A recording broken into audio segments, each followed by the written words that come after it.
Welcome back, TwoSun23 here, back again with some knife therapy. Today's knife is another TwoSun design, and this is the TS177 Maverick. The price on, I think I paid $130 or $140 for mine, and the eBay auctions go from like, I'd say about an average of $140 to $160. And let's get some quick specs out of the way so you can get an idea of how big of a knife this is. You have an overall length of 8 inches, so I call this a nice full-size EDC. You have a blade length of around 3.5 inches, a little shy of 3.5 inches. You have a grip area of 3 3/4 inches. Thickness of handle scales is 0.5 inches, so right there in that average. The width in the closed position and pocket is 1.45 inches. Your blade stock thickness is a 0.154 or 4 millimeters. Your behind the edge thickness ranges from 13 to 15 thousandths, so very nice and slicey on this one. And it is sharpened at 20 degrees per side. Go. Let's get a closer look at that sexy blade. I love the overall aesthetics of this knife. You have that satin finish that they do, nice reflective satin.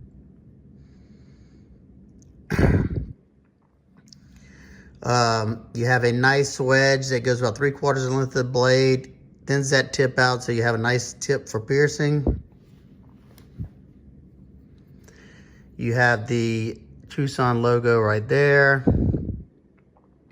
On this side, you have the collaborative people on this design, and that is Tepe Designs on the top and Night Morning Designs on the bottom. Both people, excellent designers. Blade steel is Bowler M390, and this one's numbered, and this is number 15, you can see. You have a blade hole that has been chamfered all the way around, so it's nice and comfortable if you use it. You do not have any jimping, and you do have beveling right here that they really smooth out. This is very, very nice and smooth. And it's got enough flat right here so you don't feel like you're slipping off. You do have a sharpening choil that clears the plunge line, but this blade does have a very non-committal recurve right here. Let's see if I can show you this with, I don't know if you can see that right there in the back. Oop. It kind of flares back right here. I don't know if that was done intentionally or not, but it's there. Let's close it up. This is a flipper, or shall I call it a triple threat. Get your flipper tab right here. That's got some pretty deep cut jimping right there. That is a little bit aggressive, but I don't notice it tearing up my finger when I flip it. It is kind of canted forward a little bit. It's not really my favorite design, but you do have a flat spot up there if you want to push button it, and it rockets out as a push button. And if you rather just pull it back, it's the light switch is kind of like that combo light switch push button, because you're doing a little bit of both there.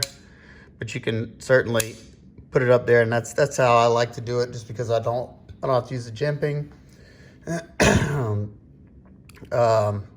Like I said, you can use the thumb hole.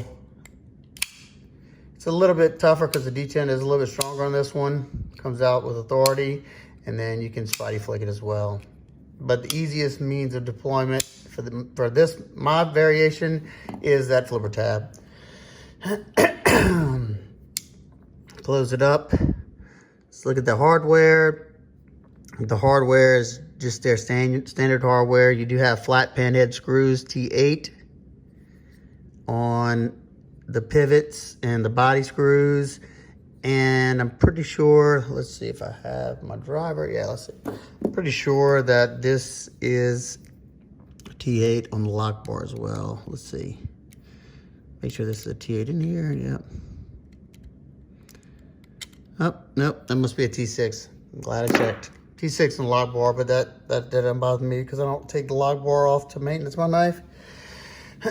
And the thing that really caught my eyes is beautiful scales. Look how the light dances off of them. It's that nice three-dimensional look. It looks like you got like golf ball indentions that way.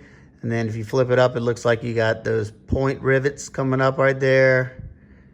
I mean, look at all the different ways the light plays off of it. Absolutely love the way that looks. And let's get a side view of that. As you can see, you got some raised points right here that do give you some extra grip, so you don't have a super slick handle. And inside the milled out areas, kind of looks like it's been blasted.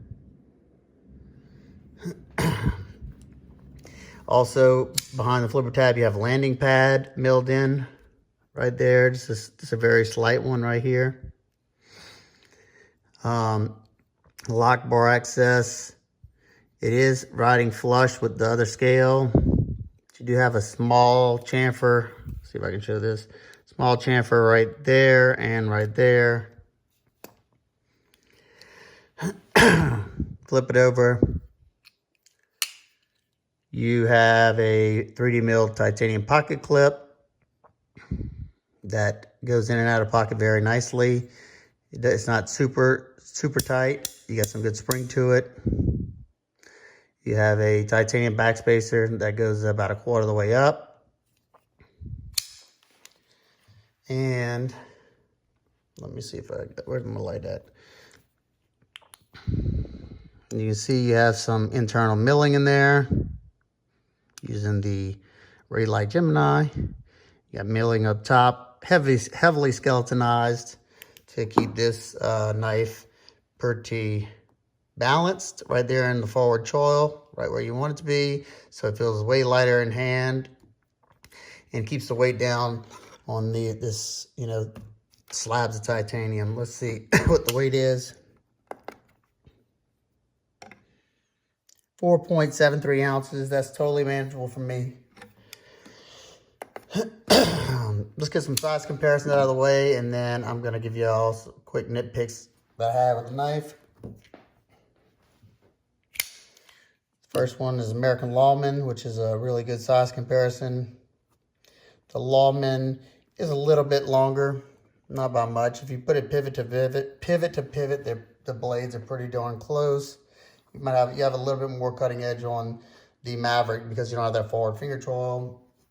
Let me put this one down here. Another one, Spyderco Shaman. Now the Shaman is a good bit longer than the Maverick.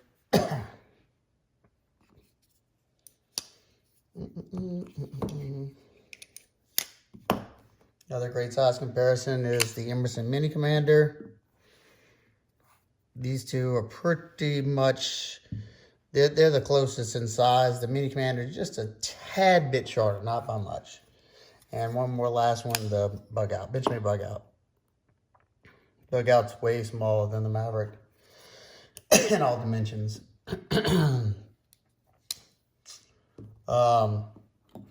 One thing that I will touch on, the ergos were really nice in pretty much every grip that I did. Especially, you got that curved down handle that wraps around the palm right there. You have this huge choil right here that you can fit pretty much both fingers in there. And even if you don't, this is nice and rounded over, so it's not going to hurt your hand. And how this bulbs out right here, it pushes it perfectly in my hand, and it's been very comfortable for the most part in this grip. This grip is okay, but how it flares back this way, it's not great. This in the pull grip, reverse pull grip, and in this grip, it's great as well.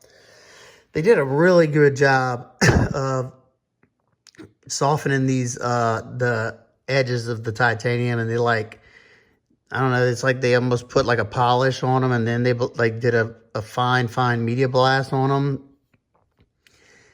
They feel really good. I don't know how else to explain it. They just feel really good just to rub your hands on them. So in hand, it's really nice, especially for being that the scales are flat. So overall, the use on it has been pretty nice. But let's talk about a few of the nitpicks and see if any of these are deal breakers for you. First off, this is pretty much the same with all TwoSuns, but they're not deal breakers for me because, they're such good quality. I mean, yeah, quality for what you're getting. And that is the billboarding. That TwoSun's huge over here. And then this is pretty busy. I know you got two designers, but I don't know, put them in different areas or something. Or, you could put one right here on this side up here, and then maybe one over here. I don't know. I just think there's a lot going on in that blade, and it's a very attractive blade. I would love to see it sterile. Put them on the clip if you need to. Or inside, the scales would be great. But, I mean, I understand that the designers want their recognition and people to know that it's from them. And I love Tepe Designs. He's a good dude. All right, that's first. Second is this, as they call it, non-committal recurve. I don't like recurves just because they're tough to sharpen sometimes. This one's not going to be a problem to sharpen. I mean, because it's not that bad. I can catch that without having to worry about it. But it is there. It comes up right here. All right. And the next, even though I love the look of the textured scales, for my hands, it is a little bit aggressive. Not sharp or anything, but just those bumps sticking up. You can see those bumps stick up right there. So of long-term squeezing, I did notice that, it wasn't terrible, but I did notice it was there. So we'll call it, very minor. And then another thing that I noticed, especially after the dexterity in my hands was getting weak from cutting stuff, is that the access to the lock bar wasn't the best. My dog's about to bark. And sorry about that, peep. So we'll wrap it up. This is the Tepe Designs Maverick. If you have any questions or concerns, please leave them down below. And I'll see you on the next one. Peace.